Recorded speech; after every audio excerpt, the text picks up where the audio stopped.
Oui, salut tout le monde, bonjour, on se retrouve pour une nouvelle vidéo où on va parler de qu'est-ce qui compte réellement pour nous. Donc, qu'est-ce qui est important, en une seule phrase, qu'est-ce qui est important pour nous.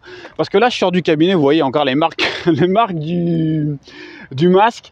C'est une problématique qui revient souvent et c'est une distinction qu'on ne fait pas forcément super bien. La distinction entre besoin et envie. Et on mélange un petit peu tout. Alors qu'en fait, alors je vais changer de main parce que j'ai une crampe là à l'épaule. Ouais, c'est vraiment une distinction qu'on fait. Enfin, il y a des erreurs qui sont faites sur cette distinction-là, alors qu'en fait, c'est fondamental, mais vraiment fondamental de comprendre qu'un besoin, une envie, ce sont deux choses qui sont absolument pas pareilles et absolument pas pareilles en termes de grade dans le cerveau et du coup de grade dans le niveau émotionnel que ça va impliquer derrière et du coup la détresse ou l'excitation finalement que ça peut engendrer. Pour bien comprendre ça, je vais vous faire un exemple qui est absurde. Je fais souvent beaucoup d'exemples absurdes, mais c'est parce que le cerveau aime bien ça. L'absurde choque le cerveau et du coup on le retient mieux. Mais on va poser une envie qui est d'avoir une nouvelle télé. Une nouvelle télé, grand format, ce que vous voulez, c'est Noël, vous voulez vous faire plaisir. Et un besoin fondamental qui est de respirer. À votre avis, lequel des deux gagne ? Lequel des deux gagne entre j'ai besoin de respirer et j'ai envie d'une nouvelle télé ? Vous avez compris, en fait, il n'y a aucun débat qui se passe entre eux. Enfin, il n'y a aucun débat qui se passe. Il n'y a pas de débat, il n'y a pas de match, en fait. Un besoin gagne toujours. L'envie est toujours relayée au second plan. Excusez-moi, je perds mon souffle. Je ne sais pas pourquoi. Pourtant, j'ai pas l'impression de marcher vite, mais je suis complètement essoufflé. Et vu que je parle vite, j'ai du mal à reprendre mon souffle. Donc, on va se calmer 2 secondes et respirer. Et ça, faut bien le comprendre. Il y a un modèle en psychologie qu'on appelle le modèle circulaire barre. En fait, c'est... je regardais là sur la route, si je ne voyais pas. Vous voyez le panneau sens interdit ? Ben, en fait, c'est ça. Vous prenez un cercle et vous mettez une barre au milieu du cercle, comme le sens interdit. En dessous, vous mettez les besoins. Au-dessus, vous mettez les envies. Qu'est-ce que ça veut dire ? Ça veut dire qu'en fait, les besoins sont une sorte de graines que vous allez planter dans la terre.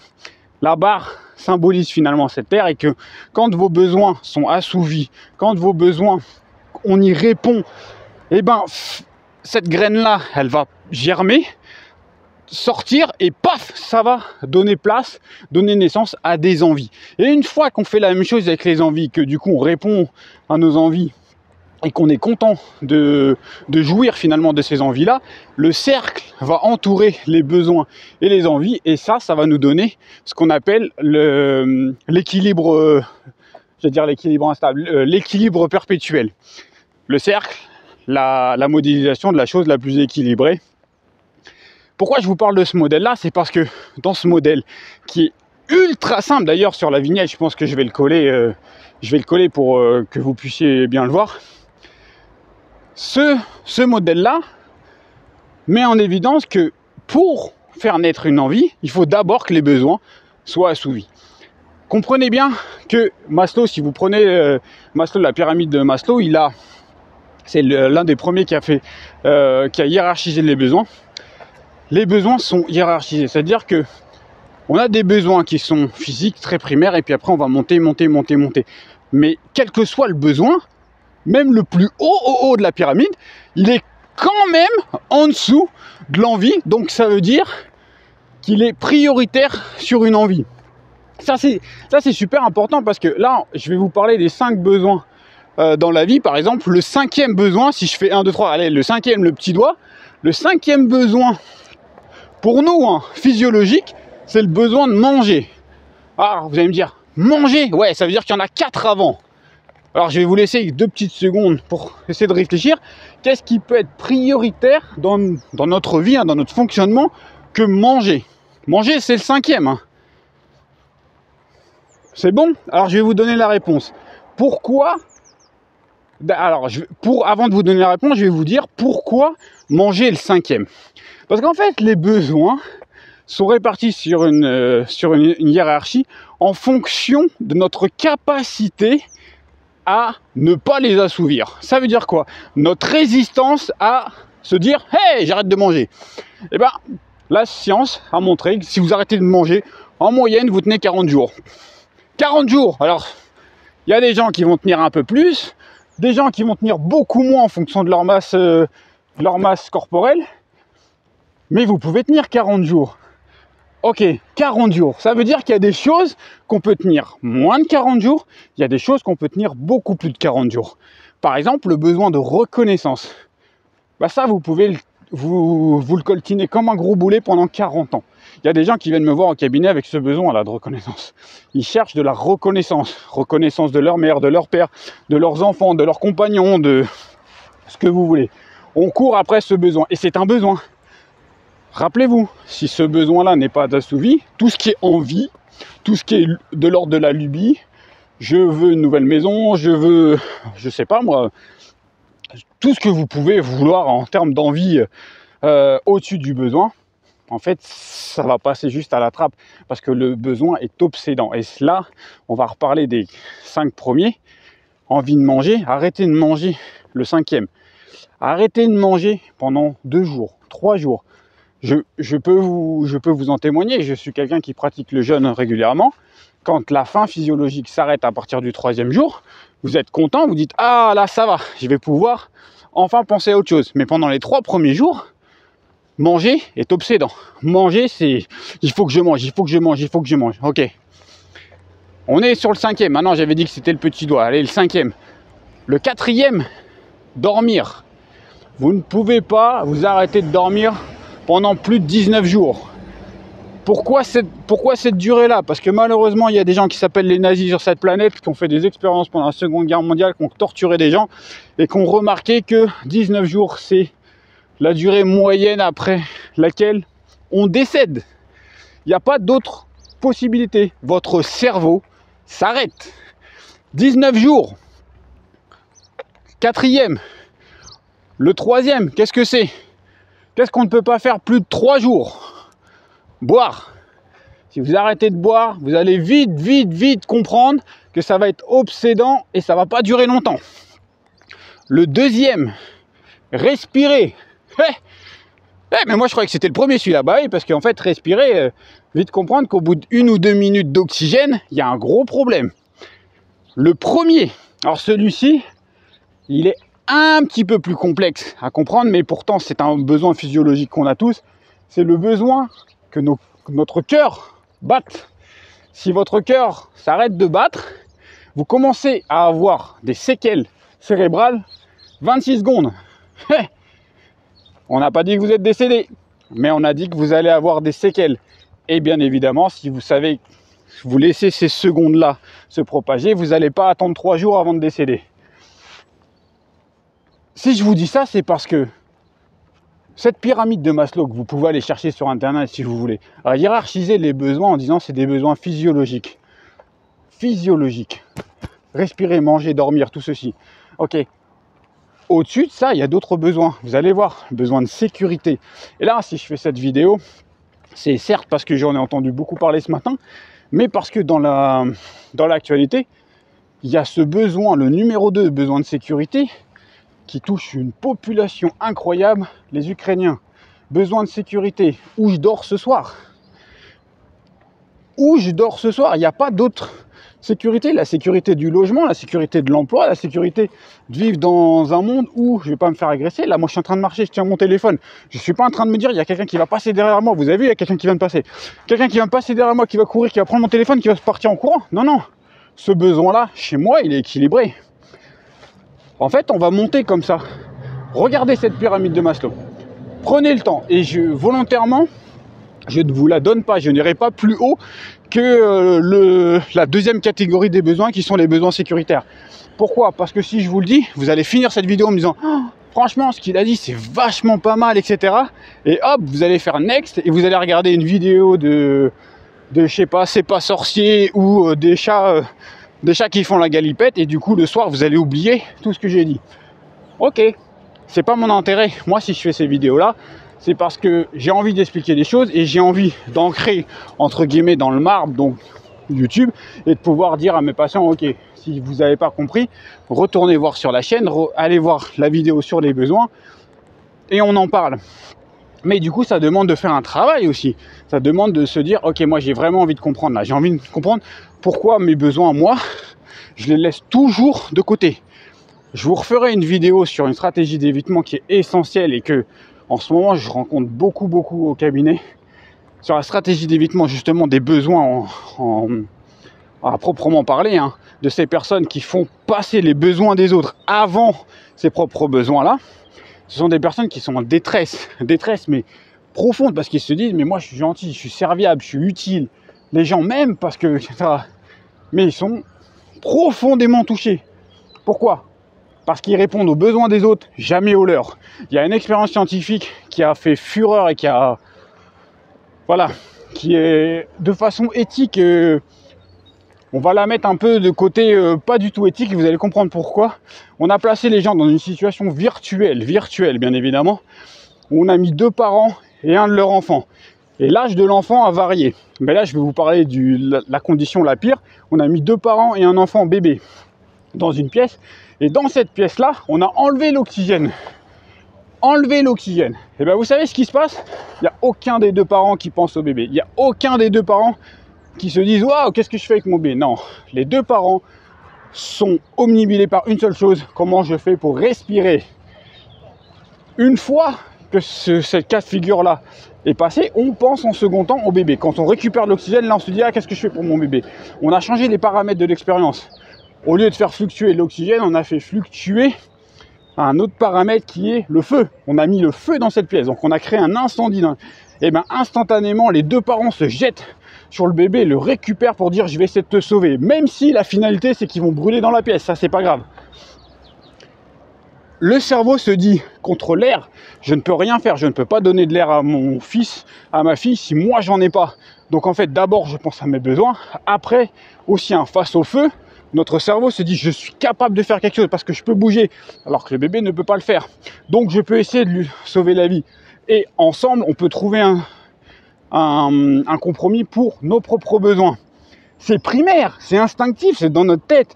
Cette expérience qui est dure montre une chose, c'est qu'indépendamment de qui nous sommes programmés pour répondre à nos besoins. Et ça, indépendamment des besoins.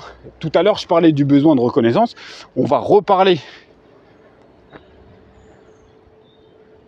Ouais, j'étais en train de regarder si ça enregistrait. Je voyais plus bien si ça enregistrait parce que excusez-moi, j'ai eu un bug d'affichage. Bon bref, tout à l'heure, on parlait du besoin de reconnaissance. Le besoin de reconnaissance peut obséder. Alors, je caricature, je mets des guillemets, hein, mais autant que le besoin de respirer. En fait, quand tous vos besoins sont assouvis, donc ça veut dire vos besoins physiologiques, vos besoins de sécurité sont assouvis, et après vous allez aller voir les autres, je vous fais confiance, et vous arrivez aux besoins de reconnaissance, et bien celui-là, il va vous obséder. Ça va tourner en boucle. Vous allez avoir du mal à dormir, vous allez avoir du mal à faire des choses. Pourquoi? Parce que c'est un besoin. Alors je sais, je me répète, mais en fait, il faut bien comprendre qu'un besoin, c'est un besoin. Un besoin, on ne peut... C'est pas une lubie, hein, on ne peut pas le mettre de côté. Et c'est exactement le but de cette vidéo. Si je peux, à la fin de cette vidéo, vous faire comprendre quelque chose, donc juste intellectualiser. Et après, on le fera peut-être ressentir dans le corps. Mais une chose qui est un besoin, on est obligé de l'assouvir. On va reprendre cet exemple absurde, mais qui va vous faire rire. Vous avez envie d'aller aux toilettes, mais retenez-vous autant que vous voulez. À un moment donné, votre corps va dire « Wow, j'ai besoin ». Et ça me fait rire, parce qu'il y a tellement de parents qui vont dire à leurs enfants « Retiens-toi, t'as envie de faire pipi, retiens-toi ». Non, vous retenez pas. C'est un besoin, il faut le faire. Ok? Et ça, c'est important parce qu'il y a des hiérarchies et on confond besoin et envie. Mais une envie n'est pas obsédante. On ne peut pas, on n'a pas une envie d'une télé. Ouais, j'y pense tout le temps. Et si vous avez cette envie de j'y pense tout le temps, c'est peut-être que vos besoins, en fait, les vrais besoins, eux, sont assouvis. Et du coup, vous êtes passé dans la catégorie envie. Et là, du coup, vos envies vont commencer à vous obséder. Mais une envie, si vous l'opposez à un besoin, vous allez voir que il n'y a pas match et que l'envie est beaucoup moins obsédante. Là, je vais juste faire une parenthèse parce que j'ai eu le cas ce matin et je vais vous le dire. Ouais, mais du coup, comment je fais?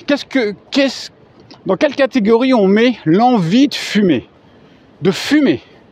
On a bien dit l'envie de fumer. Ok. C'est une envie ou c'est un besoin? Alors, scientifiquement, on va dire métaboliquement parlant, excusez-moi, c'est une envie. Vous allez me dire, ah bon? Oui. En fait, c'est une envie intellectuelle. J'ai envie de fumer, mais qui s'est caractérisée parce que vous l'avez répété, par un besoin de dépendance physique qui vous dit j'ai besoin de nicotine ou j'ai besoin de ce taux d'hormones qui va m'équilibrer, me faire du bien, me déstresser. J'ai mis des guillemets, hein.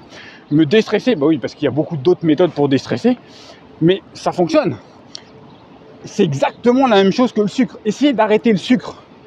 À un moment donné, vous allez dire hey, j'ai envie d'une glace, j'ai envie de Nutella, j'ai envie de ceci, j'ai envie de cela. Ok, vous avez envie? Oui. Votre cerveau déclenche des envies dans votre tête, mais en fait, c'est un besoin physiologique. Parce que le sucre est l'une des drogues les plus dures. C'est une dépendance ultra dure. Mais c'est pareil pour plein de choses. Les drogues, la marijuana, est-ce que ce sont des besoins ou des envies? Ce sont des envies. Des envies de votre cerveau. C'est comme la nouvelle télé, ceci. Mais qui, parce que vous avez répété, deviennent des besoins. C'est le principe même de l'addiction. Est-ce que j'ai besoin de rentrer chez moi, de jouer aux jeux vidéo, de faire des séries sur Netflix, ou je suis addict au sport, à ce que vous voulez? Ce n'est pas un besoin. C'est une envie qui est devenue un besoin. Donc qui a glissé comme ça sous la barre et qui est devenu un besoin parce que ça vous procure certaines choses. Et du coup, votre cerveau va chercher ça. Ok? Et ça, il faut bien comprendre parce qu'à la base, c'est une envie, c'est un besoin. Mais du coup, maintenant, on doit le traiter comme un besoin. C'est là où je voulais mettre la parenthèse. C'est que maintenant, vu que cette envie de fumer est devenue un besoin physiologique, on est obligé d'abord de traiter le besoin physiologique pour, dans un second temps, travailler sur l'envie. Ok? C'est exactement pour ça que dans les méthodes, par exemple, pour arrêter de fumer, on va vous mettre des patchs de nicotine. Pourquoi? Parce que du coup, on dit au corps, tranquille, t'as ton besoin. Maintenant, on travaille sur l'envie. On efface l'envie. Et une fois que vous effacez l'envie, votre cerveau ne dit plus l'envie. Et si de temps en temps, il a besoin, il se dit, hey, j'ai besoin. Mais vu que votre cerveau se dit, attends, j'ai envie de quoi là? J'ai besoin de quoi? Je comprends pas en fait. Et bien en fait, vous allez entendre l'alarme, c'est j'ai besoin d'être bien, zen, pas stressé. C'est pas j'ai besoin de nicotine. Non, non, non, c'est j'ai besoin d'être dans un état relaxant. Ben, c'est comme ça qu'il y a des gens qui arrêtent de fumer, mais qui tombent dans l'alcool. Ou qui arrêtent de fumer et qui font du yoga. Pourquoi? Parce que l'alcool et le yoga peuvent produire le même effet de réponse au corps. Donc, de réponse à ce besoin qui est hey, je suis tranquille. Bah ouais, bah beaucoup de gens rentrent du travail, ils se prennent un verre dans le canapé. Certaines personnes font du yoga. Les deux font la même chose, mais du coup on a assouvi un besoin. Est-ce que ça répond à la question qu'est-ce qui est important dans la vie? J'espère. Alors là je vais faire une fin de vidéo parce que j'arrive chez moi et comme je vous ai dit, ces vidéos là je fais en sorte que ça fasse le trajet entre le cabinet et chez moi. Donc elles vont tous durer à peu près le même temps. Donc j'essaye d'être synthétique. Des fois je parle un petit peu beaucoup, un petit peu... Voilà, je m'en excuse. L'objectif de cette vidéo, c'était de comprendre qu'est-ce qui est important, vos besoins. La base de la base de la base, vos besoins. Donc la base de la base, c'est j'écoute mes besoins. Et ces besoins, c'est facile, c'est un truc qui vous obsède. Arrêtez de respirer, vous allez vite voir. On a le besoin, ok.